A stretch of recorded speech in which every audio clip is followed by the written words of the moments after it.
lovely people, welcome back to another video.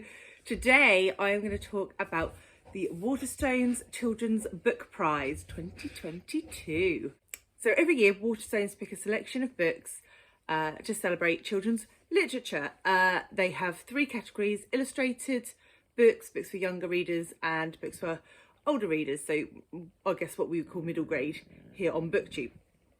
And I am going to rank the illustrated books for you.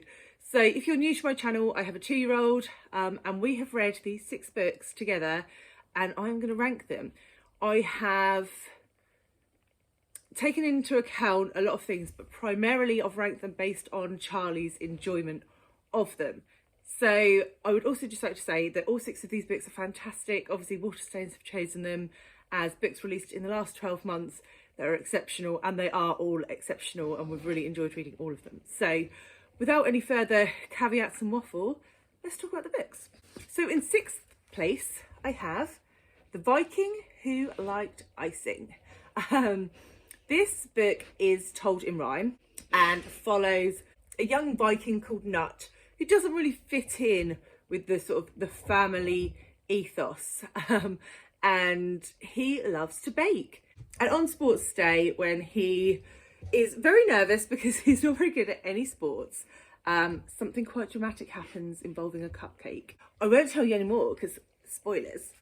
But this really is a book about being yourself and celebrating who you are and what you like. And we really enjoyed it. But it does come in at 6 because though Charlie, when we first picked it up, was very excited because there was a cake on the front, it is the one that he's least drawn to.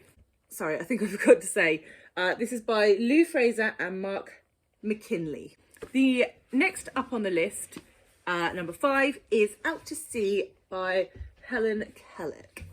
So this book follows a little girl who is very upset about something to do with her nana. It's never explicitly said, but we can assume that maybe she's lost her nana, and she's really, really sad, and she cries so much that her room fills with water and she floats out to sea.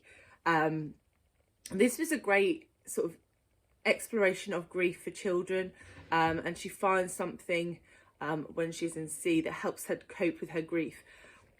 What I loved the most about this was the illustrations. Out of the 6 books, this by far has the most beautiful illustrations.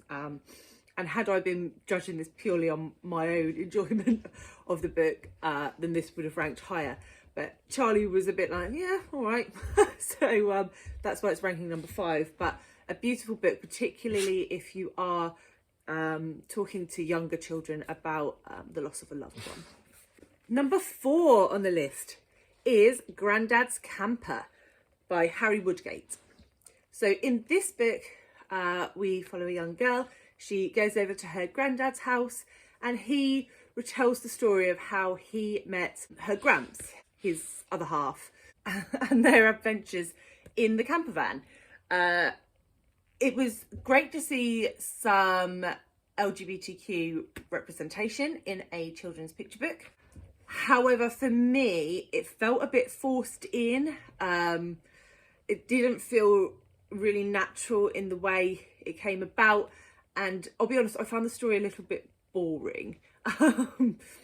So yeah, Charlie quite enjoyed it. I think mainly because it had a camper van in it and he likes cars. But yeah, I like what they were trying to do, but it didn't particularly work for me. Yeah. In 3rd spot, we have Alone by Barry Falls. This was actually the story that I enjoyed the most. I think this is told in rhyme, and we follow Billy McGill, who lives in a house. Let me get the word right. This is my hill, said Billy McGill. I leave her alone, always have, always will. And he doesn't like people going to his house. And one day a mouse gets in, and he's like, no, I'm not going to have this. So he brings in a cat to chase off the mouse, but it doesn't quite go to plan.